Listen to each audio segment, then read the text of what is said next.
Assalamualaikum warahmatullahi wabarakatuh. Perkenalkan, kami dari kelompok 1 yang beranggotakan Nurul Zahira, Tasya Almajira, dan Hana Kartika Sari. Dan saya di sini merupakan pemateri pertama yang akan menjelaskan mengenai konsep dasar penelitian pendidikan dan jenis-jenis penelitian pendidikan. Sebelumnya saya mengucapkan terima kasih banyak kepada dosen pengampu mata kuliah yaitu Profesor Dr. Hajah Hasna Faiza ARM Hum yang telah membimbing dalam proses pembelajaran.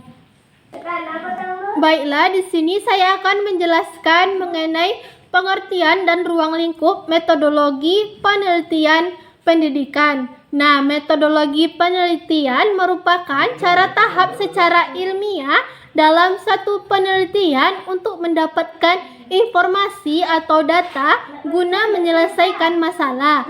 Dengan cara ilmiah tersebut diharapkan informasi maupun data yang akurat. Selain itu, penelitian pendidikan dapat dilakukan sebagai pengembangan ilmu pengetahuan terhadap suatu objek yang didasarkan pada peristiwa nyata yang menarik menurut dunia pendidikan. Melalui penelitian yang bersifat sistematis akan dapat ditemukan gejala dan upaya dalam mengimplementasikan pemecahan masalah di dalamnya. Memperluas wawasan juga dapat diartikan dalam hal meneliti ini. Kegiatan penelitian dilakukan dengan tujuan tertentu. Pada umumnya tujuan itu dapat dikelompokkan menjadi tiga hal utama, yaitu untuk menemukan, membuktikan, dan mengembangkan pengetahuan tertentu. Dengan ketiga hal tersebut, maka implikasi dari hasil penelitian akan dapat digunakan untuk memahami, memecahkan, dan mengantisipasi masalah.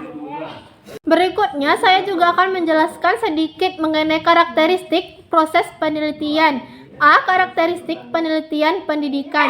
Penelitian pendidikan dipandang sebagai metode ilmiah dengan karakteristik proses penelitian pada bidang pendidikan.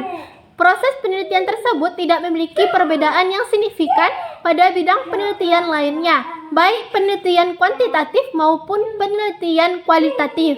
Berikut penelitiannya. 1. Yaitu penelitian harus sistematis.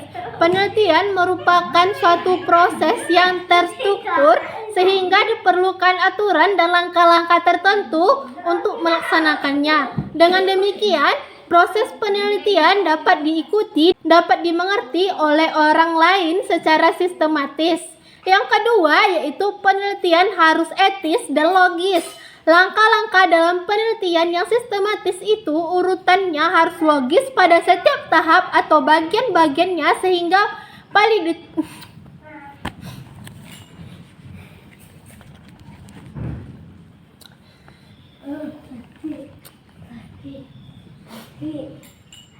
Yang kedua, yaitu penelitian harus etis dan logis. Langkah-langkah dalam penelitian harus sistematis itu urutannya harus logis pada setiap tahap atau bagian-bagian sehingga validitas secara relatif dapat dipenuhi. Dengan demikian, kesimpulan penelitian dan generalisasi yang dihasilkan akan mudah dicek kembali oleh peneliti maupun oleh pihak lain. Harus etis adalah tidak berkenaan dengan hal-hal yang bersifat etika, moral, nilai, keyakinan, dan agama yang dapat membuat heboh dalam masyarakat. Nah, yang ketiga yaitu penelitian harus empiris. Penelitian yang berkenaan dengan dunia nyata, yaitu dunia yang dapat didera oleh panca indera manusia yang bersifat objektif. Artinya penelitian itu ada objeknya dan arena objek itu dapat diindrakan oleh manusia, maka semua pihak akan memberikan persepsi yang sama terhadap objek itu.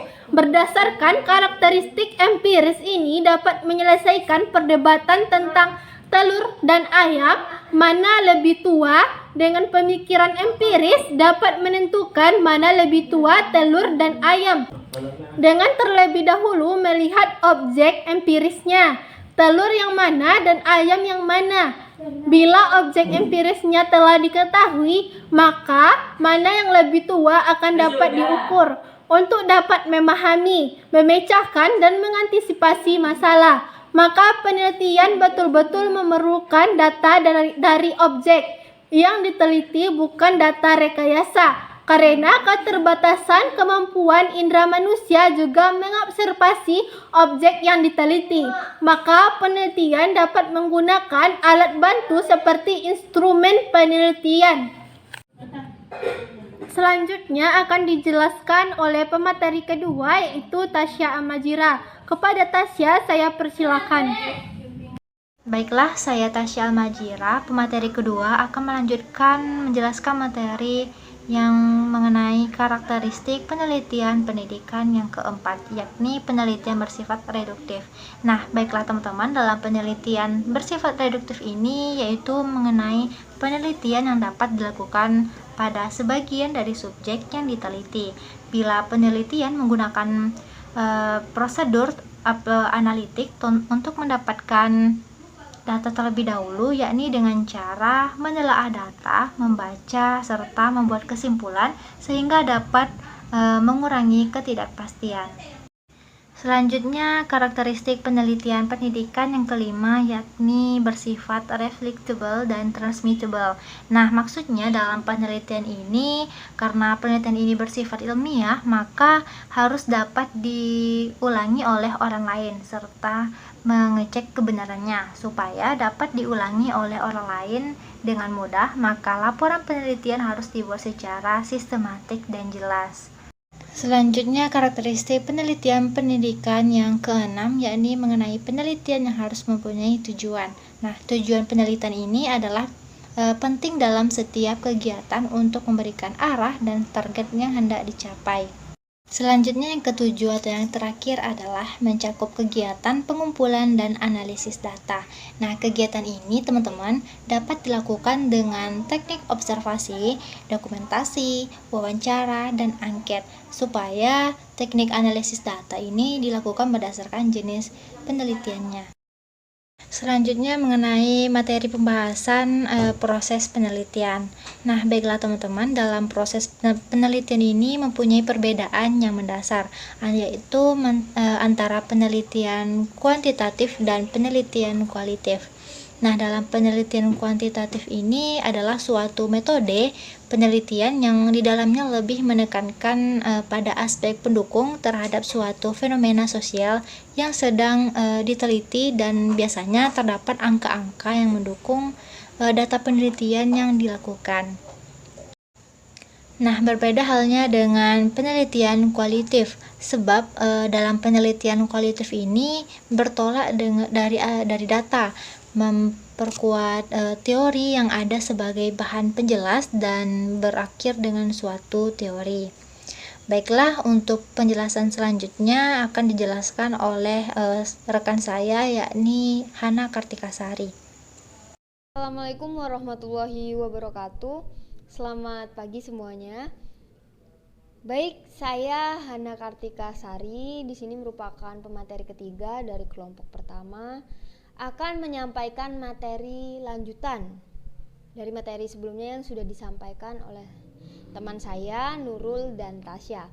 Nah, baik, sebelum itu saya ucapkan terima kasih kepada Profesor Dr. Hajah Hasna Faiza M.Hum selaku dosen pengampu mata kuliah Metodologi Penelitian Pendidikan. Baik, di sini saya akan langsung menyampaikan jenis-jenis penelitian pendidikan terbagi atas 4 golongan, yaitu yang pertama ialah penelitian yang dilakukan berdasarkan tujuannya, kemudian yang kedua yaitu penelitian berdasarkan pendekatannya, kemudian yang ketiga yaitu penelitian berdasarkan tingkat eksplanasinya, dan yang terakhir ialah penelitian berdasarkan jenis data. Baik, di sini saya akan membahas satu persatu dari jenis-jenis penelitian ini. Ya, yang pertama yaitu penelitian yang ditinjau dari segi tujuannya. Nah, dalam hal ini penelitian itu terbagi atas 2, teman-teman, yaitu penelitian murni dan penelitian terapan. Nah, untuk hal ini teman-teman pasti tidak asing. Baik, jelasnya seperti ini. penelitian murni itu dilakukan atau diterapkan khusus atau bertujuan untuk menemukan informasi-informasi baru dan bisa dibilang sebagai media yang nantinya bisa jadi sebagai bahan untuk pembelajaran atau segala macamnya dalam kategori pendidikan. Nah, kemudian untuk yang kedua yaitu berdasarkan tujuan jenis terapan. Nah, kan tadi ada yang murni, nah sekarang yang terapan. Nah, untuk penelitian yang terapan ini yaitu penelitian yang dilakukan untuk menyelesaikan masalah dalam kehidupan sehari-hari. Nah, kalau di dalam hal ini tentunya berkategorikan pendidikan. Nah, seperti itu. Kemudian yang kedua yaitu penelitian menurut pendekatannya. Itu dibagi atas survei, kemudian ex post facto, kemudian eksperimen, kemudian policy research dan action research, kemudian masih banyak lagi. Nah, di sini saya akan menjelaskan survei, kemudian ex post facto, kemudian eksperimen, kemudian policy research dan action research. Nah, baik yang pertama yaitu survei. Itu dimana pengamatan yang pada umumnya dilakukan untuk mengambil suatu generalisasi dari pengamatan yang tidak mendalam. Nah, kemudian yang kedua yaitu penelitian ex post facto, yaitu penelitian yang dilakukan untuk meneliti peristiwa yang telah terjadi dan kemudian menuntut ke belakang melalui data untuk menemukan faktor-faktor yang mendahului atau menentukan sebab-sebab yang mungkin atas peristiwa terjadi. Nah, seperti itu.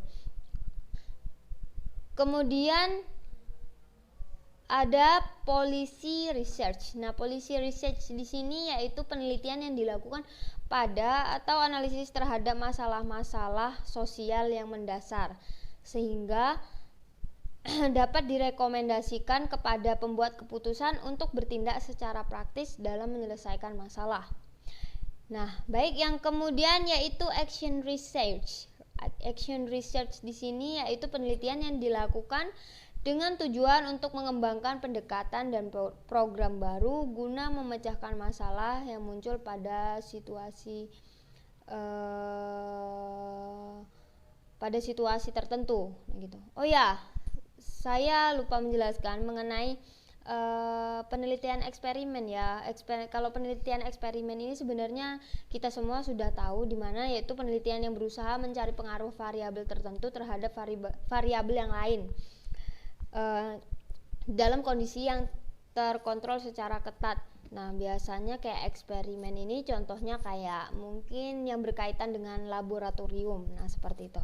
Baik, kemudian yang ketiga yaitu penelitian menurut tingkat eksplanasi. Nah, yang dimaksud penelitian menurut tingkat eksplanasi di sini itu yaitu bagaimana variabel-variabel yang diteliti itu akan menjelaskan objek yang diteliti melalui data yang terkumpul. Nah, kalau dalam penelitian menurut tingkat eksplanasi ini dikelompokkan menjadi yang pertama penelitian deskriptif, kemudian yang kedua komparatif, dan yang ketiga yaitu asosiatif. Nah, untuk penelitian deskriptif sendiri ini merupakan penelitian yang dilakukan terhadap variabel mandiri tanpa membuat perbandingan atau menghubungkan dengan variabel-variabel lain. Jadi singkatnya penelitian deskriptif ini lebih ke cirinya atau covernya, tidak lebih mendalam. Nah, seperti itu. Nah, kemudian penelitian komparatif di sini yaitu merupakan penelitian yang bersifat membandingkan. Kemudian sedangkan penelitian asosiatif merupakan penelitian yang mencari hubungan antara satu variabel dengan variabel lainnya. Nah, di antara ketiga penelitian tingkat eksplanasi ini tentunya kita sudah tahu bahwa penelitian yang paling simple ya bahasanya seperti itu, yang paling mudah atau tidak ruwet yaitu terletak pada penelitian deskriptif. Nah, baik, kemudian penelitian yang keempat atau golongan keempat yang terakhir yaitu penelitian menurut jenis data yang diambil. Nah, untuk penelitian ini dapat dikelompokkan menjadi dua hal utama, yaitu data kualitatif dan data kuantitatif. Nah, di sini teman-teman pasti sudah nggak asing ya mana kualitatif dan kuantitatif. Nah, jika kuantitatif ini lebih menyorotkan pada nilai-nilai atau angka-angka yang sesuatu yang bisa diukur. Nah, gitu.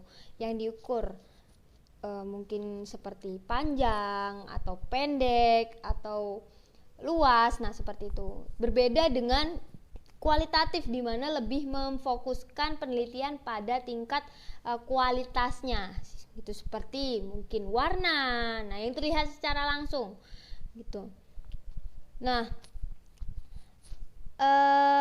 kemudian ada juga data gabungan dari kualitatif dan kuantitatif, yaitu termasuk dalam kategori mixed methods. Ya, mixed methods artinya metode campuran. Nah, seperti itu.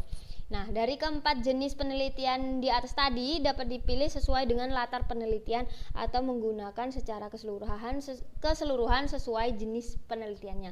Jadi ketika kita ingin meneliti sesuatu atau ingin saya ingin meneliti guna sebagai bahan ajar. Nah, di situ kita akan menerapkan penelitian berdasarkan tujuannya, yaitu tujuan